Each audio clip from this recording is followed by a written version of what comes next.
دل کی دھڑکنیں بھی تیز ہو گئی تھیں۔ کیا وہ سب کچھ پتہ لگا چکا تھا؟ ہاں، یہ بات سچ تھی، اس کی ساری فون کالز کی ریکارڈنگ بھی میرے پاس موجود تھی۔ جی، جب بھی وہ فون کرتا تھا تو میں اس کی باتیں ریکارڈ کر لیتی تھی اور بعد میں بیٹھ کے سنتی رہتی تھی۔ اکثر اپنی انہی حرکتوں پہ میں خود بھی ہنستی تھی، مگر میں کیا کرتی؟ چھوٹی سی عمر سے ہی وہ شخص مجھے اچھا لگنے لگا تھا۔ وہ باقیوں کی نسبت میرا خیال بھی رکھتا تھا اور باقیوں کی نسبت وہ میرے ساتھ اٹیچ بھی بہت زیادہ تھا۔ مجھے اسکول چھوڑنے جانا، وہاں سے لینے آنا، میری پسند کی چیزیں میرے لیے خریدنا، میری برتھ ڈیز کو اسپیشل بنانا، مجھے ڈھیر سارے تحفے دینا۔ ہاں، جب وہ یہاں سے گیا تھا تب میں بہت زیادہ ٹوٹ گئی تھی، لیکن پھر وقت گزرنے کے ساتھ ساتھ میں نے اپنے آپ کو سنبھال لیا، اور اب جب وہ واپس آیا تھا اور مجھ سے محبت کا اظہار کر رہا تھا تو مجھ میں اتنی ہمت نہیں تھی کہ میں اس کی محبت کو قبول کر سکتی، اور نہ ہی مجھ میں اتنا جگرا تھا کہ میں اس کی محبت سے انکار کرتی۔ کیا آپ میرے لیے اپنی ماں کو چھوڑ دیں گے؟ میں نے اس کی آنکھوں میں براہ راست دیکھتے ہوئے اس سے سوال کیا تھا۔ میری ماں اس وقت ایک فضول ضد کر رہی ہیں، اور جس عورت سے وہ میرا نکاح کروانا چاہتی ہیں وہ عورت قابل اعتبار نہیں ہے۔ وہ اپنی کزن کے بارے میں اس طرح کی باتیں کر رہا تھا کہ مجھے بھی تھوڑا سا برا لگا اور غصہ بھی آیا، مگر میں نے شو نہیں کروایا۔ اگر آپ چاہتے ہیں کہ میں آپ کے ساتھ کھڑی ہو جاؤں تو پھر اس کے لیے آپ کو پہلے اپنی ماں کو منانا ہوگا۔ ان سے کہیں کہ وہ میری اماں کے پاس آئیں، ایک پروسیجر کے تحت میرا رشتہ مانگیں، اور پھر اس کے بعد میں آپ کے ساتھ کھڑی ہونے کے لیے تیار ہوں۔ یہ کہہ کے میں وہاں سے آ گئی۔ میں جانتی تھی کہ وہ ابھی بھی اسی جگہ پہ کھڑا ہے اور نہ جانے کتنی ہی دیر تک کھڑا رہے گا۔ شاید اسے مجھ سے اس طرح کے جواب کی امید نہیں تھی۔ میں نے اب اپنا سارا وقت اپنے ہی کمرے میں گزارنا شروع کر دیا تھا۔ کالج سے چھٹیاں تھیں، پیپرز ہونے والے تھے، مگر مجھ سے پیپرز کی تیاری بھی نہیں ہو رہی تھی۔ ہر وقت ذہن میں بس یہی بات چلتی رہتی تھی کہ اگر واقعی میں اس کی منگنی ہو گئی، اگر اس نے میرے علاوہ کسی اور سے شادی کر لی تو میں کیا کروں گی؟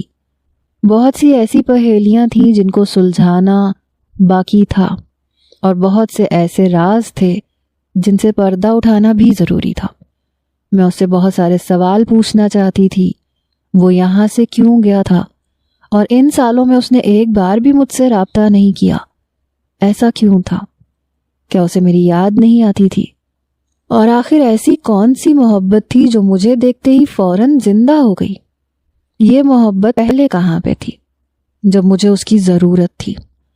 میں خود کو بہت زیادہ اسٹرانگ سمجھتی تھی، لیکن اس دن میں دھاڑے مار مار کے روئی تھی۔ وہ میری پہلی محبت تھا، میرے بچپن کا عشق تھا، اور اس دن میں نے اس بات کا اعتراف بھی کر لیا تھا۔ میں باقی سب کے سامنے 1000 بار انکار کرتی، مگر میرا دل یہ بات تسلیم کر چکا تھا، اور یہی چیز سب سے زیادہ ہرٹ کرتی تھی کہ چاہ کے بھی میں اس کو حاصل نہیں کر پا رہی تھی۔ اس دن موسم بہت پیارا تھا، آسمان پہ کالے بادل چھائے ہوئے تھے، لیکن رات کافی زیادہ ہو چکی تھی۔ پوری حویلی اس وقت گہری خاموشی میں ڈوبی ہوئی تھی۔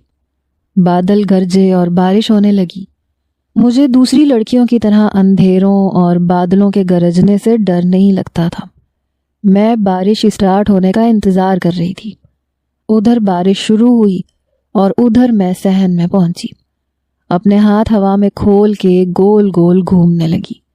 بارش کے قطرے میرے چہرے پہ پڑ رہے تھے۔ مجھے بہت مزہ آ رہا تھا، حالانکہ میں یہ بھی جانتی تھی کہ اگر امی کو پتہ چل گیا تو وہ میری ٹانگیں توڑ کے مجھے واپس کمرے میں بٹھا دیں گی۔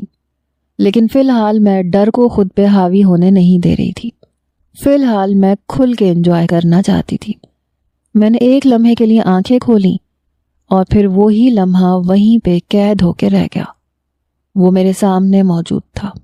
اس کے چہرے پہ بارش کے قطرے پڑے ہوئے تھے، بال بھیگے ہوئے تھے، پورا وجود بھیگا ہوا تھا۔ نہ جانے وہ کب سے یہاں پہ آیا۔ آپ یہاں پہ؟ میں نے کانپتے ہوئے لہجے میں سوال کیا۔ میں نے وائٹ کلر کے کپڑے پہنے ہوئے تھے۔ اسی وقت بجلی چمکی اور مجھے وہ صاف طور پہ دکھائی دیا۔ مجھے اپنی فکر ہونے لگی، کیونکہ اتنا تو مجھے اندازہ تھا کہ وہ بھی مجھے مکمل طور پہ اس حالت میں دیکھ چکا ہوگا۔ اس کے ماتھے پہ بل پڑے ہوئے تھے جبکہ اس کی آنکھوں میں غصہ تھا۔ یہاں پہ رات کے وقت اس وقت کیا کر رہی ہو؟ بیمار پڑ جاؤ گی، اپنے کمرے میں جاؤ۔ پہلی بار انہوں نے مجھ پہ غصہ کیا۔ میں نے انکار کرنا چاہا مگر آواز گلے میں ہی دب گئی۔ ابھی اسی وقت اپنے کمرے میں جاؤ۔ اس کی آواز تھوڑی سی اونچی ہو گئی تو میں بھاگتی ہوئی اپنے کمرے میں چلی گئی۔ پتہ نہیں خود کو سمجھتا کیا ہے، کھڑوس کہیں کا، میں نے منہ بناتے ہوئے کہا۔ میں نے شیشے میں ایک نظر خود کو دیکھا تو خود ہی شرمندہ ہو گئی۔ ہائے میرے اللہ، کیا اس نے مجھے اس حالت میں دیکھا ہوگا؟ توبہ توبہ، چھی چھی۔ میں نے کانوں کو ہاتھ لگایا اور جلدی سے چینج کرنے کے لیے چلی گئی۔ وقت کا کام ہے گزرنا، وقت تیزی سے گزرتا چلا جا رہا تھا۔ 2 مہینے بیت چکے تھے۔ میں حد سے زیادہ اس کی ذات میں دلچسپی لینے لگی تھی۔ میں نے جو خود سے وعدہ کیا تھا کہ اب اس سے دور دور رہوں گی، اپنے دل کو سمجھا لوں گی کہ وہ میرے لیے نہیں بنا، میں اپنے دل کو نہیں سمجھا پائی۔ میں نے اس کا ساتھ دینے کا فیصلہ کر لیا۔ میں نے اس سے وعدہ کیا کہ جو بھی ہو جائے میں تمہارے ساتھ کھڑی رہوں گی۔ ان دنوں اماں اور تائی کی آپس میں بالکل بھی نہیں بن رہی تھی۔ ذرا ذرا سی بات پہ تائی جان اماں سے لڑائیاں کرتی، ان کو باتیں سناتی، برا بھلا کہتی۔ میری اماں بہت ہی چھوٹے دل کی مالک تھی۔ وہ جواب میں تو کچھ نہ کہتی، پھر بعد میں آ کے میرے گلے لگ کے روتی تھی۔ مجھے یوں لگتا تھا جیسے کوئی میرے دل پہ خنجر چلا رہا ہو۔ دل ہی دل میں یہ خیال شدت سے آتا تھا کہ کہیں میں اپنی ماں کے ساتھ غلط تو نہیں کر رہی۔ 2 ہی دنوں کے بعد وہ میرے کمرے میں آیا۔ اس نے مجھ سے کہا کہ میں نے دادا جان سے بات کر لی ہے ہم دونوں کی شادی کی، وہ تم سے تمہاری مرضی پوچھنے کے لیے آئیں گے، تم نے اس شادی کے لیے حامی بھرنی ہے۔ میں اندر ہی اندر بہت زیادہ ڈری ہوئی تھی۔ جس انداز میں وہ بات کر رہا تھا وہ بہت ہی سنجیدہ لگ رہا تھا۔ دادا جان مجھ سے کیوں پوچھیں گے؟ میں اس بارے میں نہیں جانتا تاشا، میں بس یہ چاہتا ہوں کہ تم حامی بھر دو۔ مجھے دادا جان کے سامنے جھوٹا مت ثابت کرنا، ورنہ میں کبھی بھی خود سے نظریں ملانے کے قابل نہیں رہوں گا۔ میں نے تم پہ یقین کیا ہے، میرا یقین مت توڑنا۔ میں تم سے وعدہ کرتا ہوں پوری زندگی تمہیں خوش رکھوں گا، کبھی بھی تمہاری آنکھوں میں آنسو نہیں آنے دوں گا۔ اور جہاں تک اماں جان کا سوال ہے تو میں انہیں بھی منا لوں گا۔ اگر اماں کی ضد بجا ہوتی تو میں تب بھی کبھی یہ ضد نہ مانتا، کیونکہ میں نے تم سے محبت کی ہے۔ تم میرے لیے میری زندگی کا خوبصورت حصہ ہو جسے میں کسی بھی صورت کھونا نہیں چاہتا۔ وہ پھر سے اپنی محبت کا اظہار کر رہا تھا اور میں خود کو اس کے پیار بھرے اظہار میں ڈوبتا ہوا محسوس کر رہی تھی۔ دادا جان میرے کمرے میں نہیں آئے تھے، انہوں نے مجھ سے کوئی بات نہیں کی تھی، بلکہ اماں میرے پاس آئی تھی۔ ان کی آنکھوں میں بے یقینی تھی۔ کیا تم مجھ سے محبت کرتی ہو؟ انہوں نے میرے دونوں کندھے پکڑ کے مجھے جھنجھوڑتے ہوئے کہا تھا۔ میں چپ ہو گئی، اماں سے جھوٹ نہیں بول سکتی تھی۔ تم نے مجھے اس بارے میں بتایا کیوں نہیں؟ میں نے انہیں کہا کہ میں ڈرتی تھی، مجھے لگتا تھا آپ انکار کر دیں گی۔ تم ٹھیک کہہ رہی ہو، میں انکار کر دوں گی اور میں ابھی بھی انکار ہی کروں گی۔ میں اپنی بیٹی کبھی بھی اس عورت کے حوالے نہیں کروں گی۔ انہوں نے 2 ٹوک انداز میں جواب دیا اور پھر بے دردی سے اپنے آنسو صاف کیے۔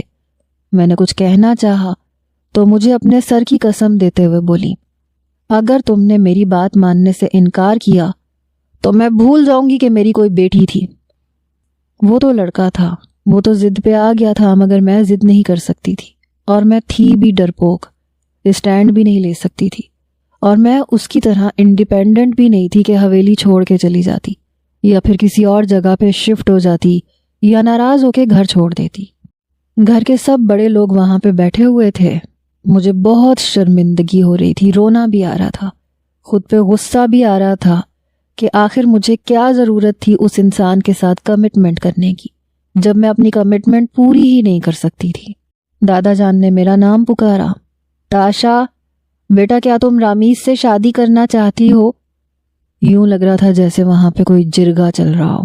میں نے ایک نظر اپنی ماں کو دیکھا تو اماں نے فوراً سے نفی میں سر ہلا دیا۔